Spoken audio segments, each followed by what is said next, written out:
Directly indirectly BJP ने क्या किया, जितने भी करप्टेड लोग थे अदर पार्टी में, या तो उनको फंडिंग करके अपनी पार्टी में सम्मिलित करा लिया, या उन पे सीबीआई ईडी का जोर लगवा के उनको अपनी पार्टी में सम्मिलित करा लिया। लोग मुकदमे से बचने के चक्कर में बीजेपी ज्वाइन कर बैठे। मोदी जी डिक्टेटर है, उनके खिलाफ कोई बोलेगा चलो बेटा अंदर, मोदी के खिलाफ जो बोलेगा चलो अंदर, समझे, चाहे वो रिपोर्टर है चाहे वो पब्लिक का आदमी है, जो मोदी की मक्खन लगाएगा वो बढ़िया आदमी है। अच्छा नहीं, अच्छा कहेंगे तो सरकार पे एक धब्बा होगा। सर्वश्रेष्ठ काम कर रही है, बहुत अच्छा काम कर रही है। के हिसाब से पाकिस्तान ने भी बहुत अच्छा काम किया है, वो आज से 50 साल पहले भी था और आगे भी रहेगा। तो पाकिस्तान अच्छा देश हो गया। सरकार से सवाल वो करेगा जिसमें रीढ़ की हड्डी मौजूद होगी, जिसमें लोकतंत्र का ढांचा मौजूद होगा। चाटुकार कभी सरकार से सवाल नहीं करते। अंग्रेजों से सवाल करने वाला वीर सावरकर नहीं था, भगत सिंह था। अंग्रेजों से सवाल करने वाला अंग्रेजी शासन का चाटुकार नहीं था, भाई महात्मा गांधी थे। अंग्रेजों से सवाल नेहरू ने किया था, किसी चाटुकार ने नहीं किया था। सत्ता के खिलाफ वो खड़ा होगा जो सत्ता के विरोध में देशभक्ति के पक्ष में होगा। सुनिए, कांग्रेस तो क्या, जितने भी है ना ये और दल, सारे के सारे जोर लगा दें, कभी भी हिंदुस्तान के अंदर इनकी वापसी नहीं होगी। यानी ये गारंटी दे रहे हैं कि देश में तानाशाही आ चुकी, वापसी। लोकतंत्र में तो सरकारों का बदलाव चलता है, ये इनडायरेक्टली कह रहे हैं कि राजा का शासन आ गया, बेटा वापसी नहीं होगी। नमस्कार दोस्तों, मैं ललित चौधरी और आप देख रहे हैं पीआरबी। आपको बता दें, इस तरीके से 2024 के चुनाव को लेकर काफी चर्चाएं हो रही हैं और तमाम बड़े बड़े नेता इधर से उधर पलटी मार रहे हैं। और वहीं देखा जाए कि 2024 का चुनाव जैसे ही नजदीक आ चुका है, वहीं बड़े बड़े बयान भी जारी हो चुके हैं। आइए हम मौजूद है चांदनी चौक में, लोगों से बातचीत करते हैं, जानने की कोशिश करते हैं 24 के चुनाव को लेकर के क्या उनकी प्रतिक्रिया है, क्या उनकी राय है, किसको वो लोग वोट करने वाले, किसको सत्ता में बिठाएंगे और किसको सत्ता से हटाएंगे। आइए बातचीत करते हैं। सर, क्या कहेंगे जिस तरीके से 2024 का चुनाव नजदीक है? हम तो यही कहेंगे कि भाई सरकार कोई भी आए, चाहे केजरीवाल आए या मोदी जी आए, हमारे साइड से मोदी जी ओके है। क्योंकि आज एक चीज बताई, हम केजरीवाल को लेके आए क्योंकि वो भ्रष्टाचार के खिलाफ था, और अभी वो भ्रष्टाचार के साथ, यानी कांग्रेस की जो 72 साल से लोगों को लूट के खाए है, उनके साथ मिलके यही चांदनी चौक से वो लगे। तो ये क्या है? तो आपके हिसाब से मतलब मोदी जी अच्छा काम कर आना चाहिए, मोदी जी आना चाहिए। और हम तो बोलेंगे है मोदी, है घर मोदी। भाई साहब कह रहे हैं हर हर मोदी, घर घर मोदी। आप क्या कहेंगे जिस तरीके से 2024 का चुनाव भी नजदीक हो चुका है, आने ही वाला है, घोषणा भी होने वाली है, क्या लगता है कि वोट किसको दिया जाएगा, आप किसको वोट करेंगे? जो भाई साहब ने नशा किया इसी को अंधभक्ति बोलते हैं। अच्छा, मतलब इन्हें केजरीवाल का विरोध तो पता है क्योंकि वो कांग्रेस के साथ चला गया जिसके खिलाफ वो लड़ा था। इन्हें हेमंत विश्व शर्मा पता नहीं है, छगन भुजबल पता नहीं है, नारायण राणे पता नहीं है। इन सारों पर बीजेपी ने आरोप लगाया था और करोड़ों का आरोप था, करोड़ों के घोटाले का, और सबके सब बीजेपी में।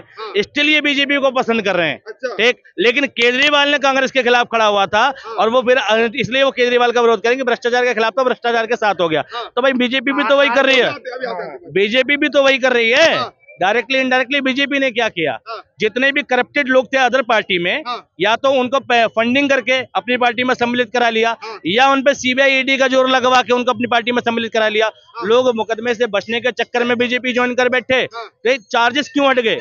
एक हेमंत विश्व शर्मा जिस पर इतना ज्यादा करप्शन का आरोप था, हजारों करोड़ का घोटाला, बीजेपी ज्वाइन करते ही साफ हो गया। भाई बीजेपी उनको ले ले तो बीजेपी भ्रष्टाचार के खिलाफ है, सारे भ्रष्टाचारी बीजेपी में आ जाए तो बीजेपी भ्रष्टाचार के खिलाफ है। केजरीवाल सिर्फ कांग्रेस के अंदर गया नहीं है, बस साथ देगा, ठीक है, और वो भी अलायंस को साथ देगा, अकेली कांग्रेस नहीं है उसमें, देश की कई पार्टियां हैं, ठीक है, साथ देगा। तो केजरीवाल भ्रष्टाचार के खिलाफ नहीं है, साथ में हो गया, ठीक है। जवाब ले लेते सर, आगे क्या केजरीवाल अगर साहूकार है, ईडी से क्यों भागा? ईडी कोई मोदी जी की सरकार नहीं है, क्यों भागे ईडी से? ईडी तो गवर्नमेंट की है, क्यों भागे? अगर सही है तो जाना चाहिए उसको कि हाँ मैं सही हूँ, मैं दिल्ली का बेटा हूँ। अरे कौन सा बेटा है तू? जिन लोगों ने केजरीवाल को वोट दिया, आज मैं 100 आदमी को लाके दिखा सकता हूँ, 100 में 99 आदमी केजरीवाल को गाली देंगे। 99 आदमी 100 में गाली दे रहे हैं केजरीवाल को।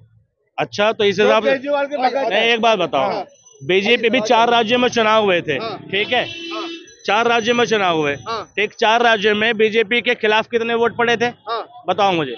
4 करोड़ 90 लाख वोट पड़े बीजेपी के खिलाफ। बीजेपी के पक्ष में कितने पड़े? 4,80,000, ठीक। हाँ, 4,80,000, ठीक है। अब एक बात बताओ, बीजेपी के विरोध में ज्यादा वोट पड़े थे, तो फिर क्या बीजेपी हट गई सत्ता से? अरे मैं केजरीवाल को गाली कह रहे, सीबीआई ईडी किसके तहत चल रही है सबको पता है। अगर ईडी वास्तव में ईमानदारी से काम कर रही है तो हेमंत विश्व शर्मा पे क्यों नहीं काम कर रही, छगन भुजबल पे क्यों नहीं काम कर रही, अजीत पवार पे क्यों नहीं काम कर रही? हम भी तो कह रहे हैं सरकारी है, सरकारी है तो भैया जो भ्रष्टाचारी तो भ्रष्टाचारी रहेगा, चाहे बीजेपी ज्वाइन कर ले चाहे बीजेपी छोड़ दे। कुछ जगहों पे अभी जहाँ काम चल रहा है मोदी जी उद्घाटन करेंगे, चिंता मत करो। 2-2.5 करेंगे।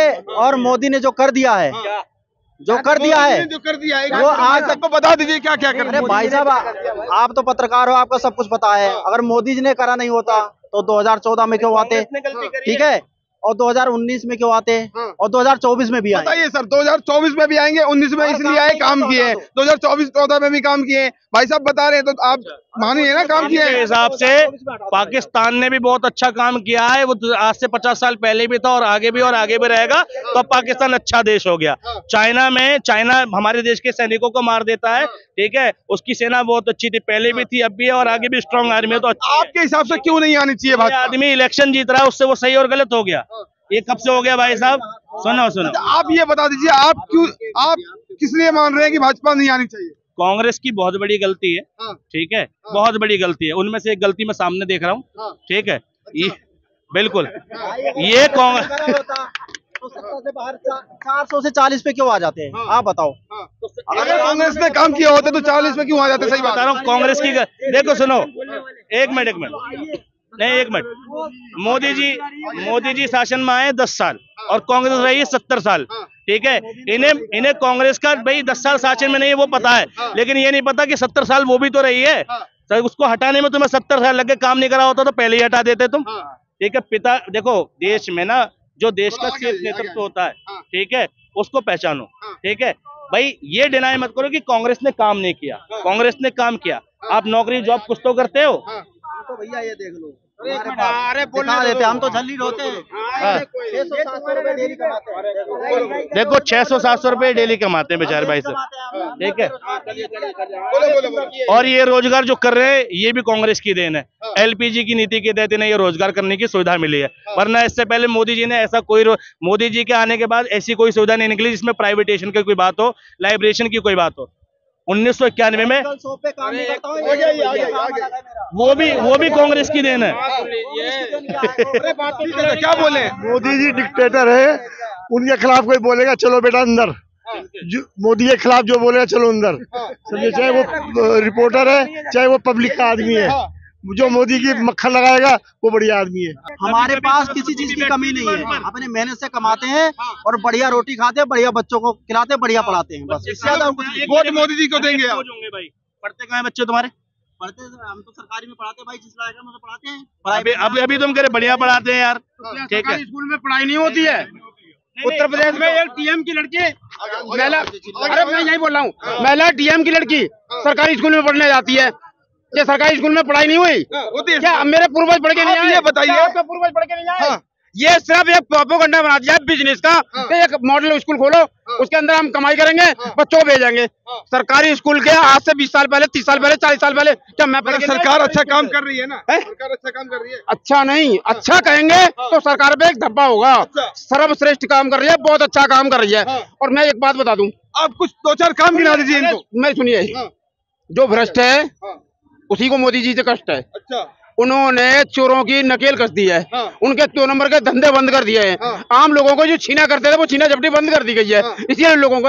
और रही इनकी बात, 500, 600, 700 कमाने के बावजूद भाई ये बंदा खुश है, इसे तसल्ली है, संतोष है। लोग बाग भाई साहब कह रहे हैं 1700 रुपए, जब मेरा काम 500 में चल रहा है, मुझे 1700 की जरूरत ही नहीं है। बताइए सर क्या कहेंगे? अभी इन्होंने कहा यूपी में, एक मिनट, ये कह रहे हैं यूपी में मंत्री डीएम की लड़की है, डीएम की लड़की सरकारी स्कूल में पढ़ती है। कौन से डीएम की और किसके सरकारी में पढ़ती है? इनको पता नहीं है, झूठ बोला इन्होंने। सच बताओ, डेटा बताओ। वो तो मैं सर्च करके निकाल दूंगा। नहीं ये झूठ, अरे सुनिए, अरे चलिए मैंने झूठ बोल दिया, ये जो झूठ बोल दिया मैंने, आप झूठ को साबित कर दो, आप झूठ को साबित कर दो। करिए, लड़ो मत, मैं लड़ो मत। सुनो, मैं बता दो, सुनो 1 मिनट भाई। गाजियाबाद के किसी भी क्षेत्र में आंखें खोलकर जावें, बहुत करीब दिल्ली नॉर्थ दिल्ली के नजदीक हैं, और नॉर्थ दिल्ली से गाजियाबाद का सबसे नजदीक इलाका पड़ता है लोनी क्षेत्र। लोनी क्षेत्र का एक प्राइमरी स्कूल देख लें, इंटर कॉलेज देख लें, और किसी भी स्कूल में किसी भी टाइम चैलेंज है, विजिट कर लो। उस सरकारी स्कूल के अंदर सुविधा नहीं मिलेंगी, डेस्कों की सुविधा भी ठीक से नहीं मिलेंगी, ब्लैक बोर्ड की स्थिति देख लेना, दीवारें टूटी फूटी है, फोटोग्राफ मेरे फोन में है, अभी दिखा सकता हूँ। ठीक है, लोनी के अंदर, ठीक, लोनी क्षेत्र के अंदर, लोनी छोड़ो, और ये देखो स्कूल ये तो विडंबना है कि लोनी में है एक स्कूल किसी जगह पे। गाजियाबाद में ऐसी जगह है जहाँ स्कूल ही नहीं है, जैसे खोड़ा एक ऐसा क्षेत्र है गाजियाबाद का, 12.5 लाख की आबादी है, एक इंटर कॉलेज नहीं है पूरे खोड़ा के अंदर। खोड़ा एक ऐसा क्षेत्र है, 12.5 लाख की आबादी है, एक सरकारी अस्पताल नहीं है पूरे आबादी में। गाजियाबाद का खोड़ा एक ऐसा क्षेत्र, और गाजियाबाद उत्तर प्रदेश में आपके हिसाब से काम ही नहीं हुए? भाई साहब, जो काम हुए पिछली सरकारों ने किए, सड़क का काम नितिन गडकरी ने किया, इसके अलावा हॉस्पिटल, एजुकेशन पर कोई काम नहीं हुआ। और भाई साहब तो कह रहे हैं कि अच्छा काम किया। इंदिरापुरम एक पॉश एरिया है गाजियाबाद का, सुनो, इन्हें बता रहा हूँ, ये खोड़ा को कहेंगे कि भाई वैसी कॉलोनी है, ऐसी कॉलोनी है।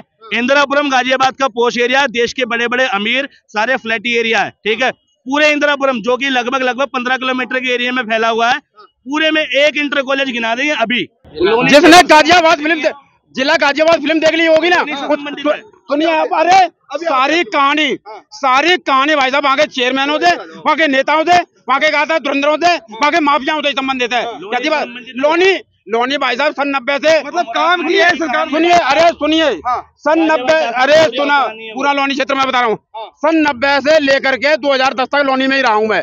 आप लोनी में कहीं का नाम लीजिए, मैं बताता हूँ। लो बताओ, कच्चा बलराम नगर क्या क्षेत्र है, सड़कें हैं वहाँ पर? अरे हम क्या कह रहे हैं, बताओ, प्रेम नगर लोनी में सड़कें हैं, आलिवी नगर में सड़कें हैं, बताओ मुझे। वहाँ रोड बने, अरे सुनिए, बताओ, मेन रोड को 7 फुट ऊंचा करके बनाया सरकार ने। कितना? 7 फुट। अरे सुनिए, पहले मेन हाईवे को 7 फुट ऊंचा करके बनाया, लेकिन वहाँ की जनता क्या है? वहाँ की जनता ये है कि ना हम तुम्हें जीने देंगे, ना हम जिएंगे। 24 में आएंगे मोदी, वो बंद हो गए। 24 में मतलब मोदी जी आएंगे, सर्वश्रेष्ठ आएंगे। मतलब 400 पार का जो नारा है वो सच होएगा। पक्का आएंगे। इन्होंने लोनी का इंटर कॉलेज गिना दिया, खोड़ा का इंटर कॉलेज गिना दिया, अस्पताल गिना दिए, सड़कें गिना दिए। अभी तो कह रहे बताओ कौन सा इलाका, पूछली सड़कें बता दी क्या इन्होंने? सड़क नाली तक नहीं है यार। ठीक है, एक बरसात का काम नहीं गाजियाबाद के विकास के लिए, एक बारिश में पता चल जाता कितना विकास हुआ गाजियाबाद में। और प्रॉपर सुनो, लोनी के डीएलएफ अंकुर बिहार में घर है मेरा, ठीक है, गाजियाबाद के बहरामपुर में घर है मेरा, बुद्ध विहार में घर है मेरा, ठीक है। और सुनो, 1500-1700 नहीं कमाता मैं, ठीक है, स्कूल के अंदर हूँ, 50,000 रुपए महीना कमाता हूँ, लेकिन जिम्मेदार नागरिक हूँ, भक्त नहीं हूँ और देशद्रोही नहीं हूँ। सरकार से सवाल करना जानता हूँ।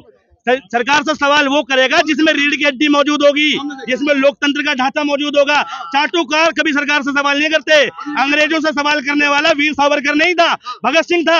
अंग्रेजों से सवाल करने वाला अंग्रेजी शासन का चाटुकार नहीं था, भाई महात्मा गांधी थे। अंग्रेजों से सवाल नेहरू ने किया था, किसी चाटुकार ने नहीं किया था। सत्ता के खिलाफ वो खड़ा होगा जो सत्ता के विरोध में देशभक्ति के पक्ष में होगा, जिसके लिए देश सर्वोपरि होगा। मेरे लिए देश सर्वोपरि है, इसलिए सरकार से सवाल पूछ रहा हूँ। तुम्हारे लिए मोदी सर्वोपरि है, एक आदमी की भक्ति देशभक्ति है। मेरे लिए देश मोदी से बड़ा है, इसलिए मोदी से सवाल कर रहा हूँ। नहीं करता मैं। और सुनिए, कांग्रेस तो क्या, जितने भी है ना ये और दल, सारे के सारे जोर लगा दें, कभी भी हिंदुस्तान के अंदर इनकी वापसी नहीं होगी, कभी वापसी नहीं होगी। यानी ये गारंटी दे रहे हैं कि देश में तानाशाही आ चुकी, वापसी। लोकतंत्र में तो सरकारों का बदलाव चलता है, ये इनडायरेक्टली कह रहे हैं कि राजा का शासन आ गया, बेटा वापसी नहीं होगी। ये मोदी की तानाशाही की गारंटी दे रहे हैं। विश्वास है, जनता कह रही है, मतलब जनता, तुम जनता ही नहीं हो, ठीक है। जनता नहीं, मुझे देश को नहीं लगता। चलो पढ़े लिखे, अगर मैं जनता नहीं हूँ, कौन हूँ मैं? नहीं, कौन हूँ मैं? नहीं, आप कौन हूँ मैं? नहीं, आपने इन्होंने पढ़े लिखे की बात करी, मैं खड़ा हूँ, तुम अपनी डिग्रियां दिखा दो, मैं अपनी डिग्री दिखा देता हूँ। ठीक, पढ़े लिखे पे बहस कर, चलो ज्ञान का बखान कर लेते हैं। कोई बात नहीं, ये कह दिया आप जनता ही नहीं है, वही नहीं है, जनता पसंद कर रही है। समर्थक हो तुम, भाजपा के समर्थक हो, ठीक है, तुम जनता। और समर्थक कभी जनता के रोल में नहीं आता। तुम्हारा जो माइंड है वाइज है ऑलरेडी, ठीक है। तुम मुद्दों के हिसाब से वोट नहीं दे रहे, तुम पार्टी और चेहरे के हिसाब से वोट दे रहे हो। इनका नारा है बीजेपी का आपकी बार 400 पार, है ना। इतने कॉन्फिडेंस से ये नेता कह रहे हैं आपकी बार 400 पार। क्या किसी नेता को इस तरह का कॉन्फिडेंस शोभा देता है? नहीं, आप बताइए। बीजेपी का एक सांसद कर्नाटका से, है ना, वो क्या बोलता है कि आपकी बार 400 पार, अगर हमारी सीटें 400 आ जाती है तो हम संविधान को खत्म कर देंगे। है क्या हिंदू राष्ट्र बनाएंगे आप? हैं? अब से पहले ऑलरेडी नेपाल में हिंदू राष्ट्र चला चुके हैं, क्या फायदा हुआ? क्या ये देश सबका नहीं है? क्या ये हिंदू का है? क्या मुसलमान का नहीं है? संविधान को आप खत्म करेंगे, संविधान को खत्म करेंगे। इस देश की सबसे खूबसूरत क्या है? ये लोकतंत्र देश है।